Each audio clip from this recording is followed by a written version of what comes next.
हाँ, कैसे हैं वो?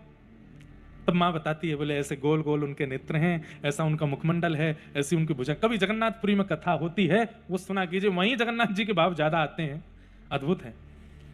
महाप्रभु जगन्नाथ जी का स्वरूप, एक एक अंग की एक एक कथा है कि ठाकुर जी की आंख ऐसी क्यों है, ठाकुर जी का मुख ऐसा क्यों है, भुजा ऐसे क्यों, सबके पीछे एक भाव है।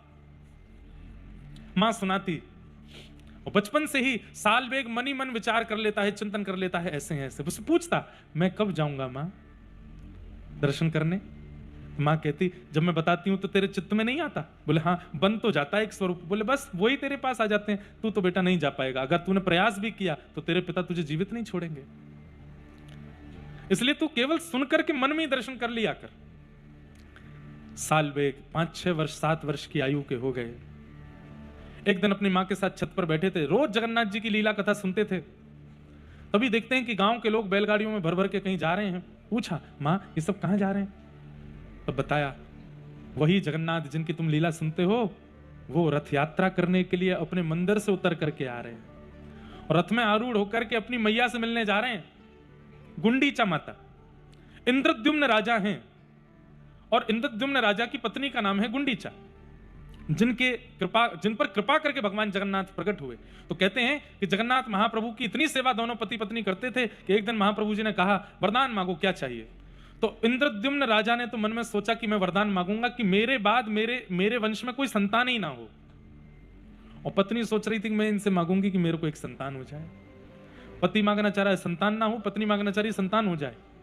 दोनों ठाकुर जी के आगे हाथ जोड़ के बैठे। ठाकुर जी बोले, वरदान मांगो, क्या चाहिए? दोनों ने मनी मन सोच लिया। इंद्रद्युम्न बोले, मेरे कोई संतान ना हो। क्यों? क्योंकि मैं ये नहीं चाहता कि आगे चलकर के नाथ मेरी संतति आपकी सेवा ना करे, क्योंकि ये होगा, मैं इतना वैभव देकर के जाऊंगा, कहीं ना कहीं मेरे संतानों में ये भावना आ जाएगी और वो आपकी सेवा नहीं करेंगे तो मुझे बहुत कष्ट होगा, पीड़ा होगी कि मेरे संतान आपकी सेवा नहीं कर रहे। इसलिए मैं अपने तक की सेवा रखना चाहता हूं। और पत्नी चाहती थी कि एक संतान हो ताकि इनकी सेवा आगे तक चले। जब दोनों के मन को ठाकुर जी ने देखा तो ठाकुर जी हंसने लगे। बोले, ये क्या है? इंद्रद्युम्न राजा बोले, क्या हो गया नाथ? बोले, तुम दोनों विपरीत सोच रहे हो मन में। इंद्रद्युम्न राजा ने गुंडीचा को देखा, तुम क्या सोच रही हो? बोले, तुम क्या सोच रहे हो? इंद्रद्युम्न राजा बोले, मैं तो मांग रहा हूं कि मेरे संतान ही ना हो। गुंडीचा बोली, मैं मांग रही हूं कि संतान हो। ठाकुर जी की ओर देखा, नाथ आप इसकी मत सुनो, संतान मत देना। गुंडीचा बोली, इनको क्या पता है, मैं आपसे कह रही हूं नाथ, एक संतान होनी चाहिए हमको। भगवान बोले, भैया देखो, रुको, लड़ो नहीं, तुम दोनों की भावना पूरी हो ये संभव नहीं। पत्नी पत्नी दोनों जब चाहेंगे तभी तो ये भावना पूर्ण हो सकती है। इंद्रद्युम्न बोले, नहीं मुझे तो ये चाहिए नहीं। गुंडीचा बोली, मेरी भी जिद यही चाहिए। तब ठाकुर जी बोले, अब तो एक ही काम होगा। बोले, क्या? दोनों की इच्छा पूरी करने का एक ही उपाय है। बोले, क्या? आपको चाहिए संतान ना हो, आपको चाहिए संतान हो, तो एक काम करते हैं। बोले, क्या? अब मैं ही आपकी संतान हूं, मैं ही आपका लाला हूं, मैं ही आपका पुत्र हूं, मुझे ही पुत्र रूप में स्वीकार करो।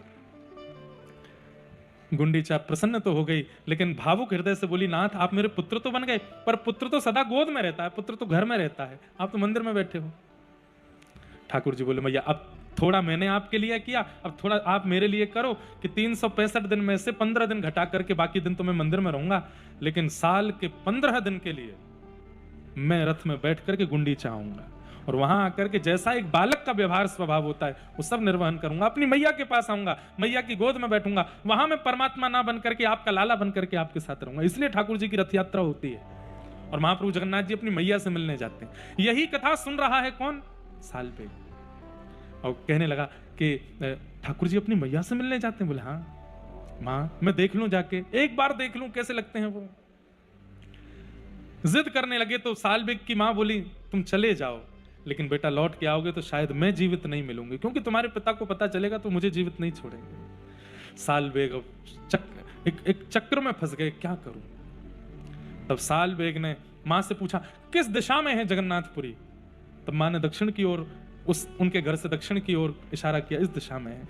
उस दिशा में खड़े होकर के साल बेग ने इस स्तुति को गाया, अहे नील शैल प्रबल मत वरण, प्रबल मत वरण, मुआरत नननी बनकु कर दलन, अहे नील उड़िया भाषा में है।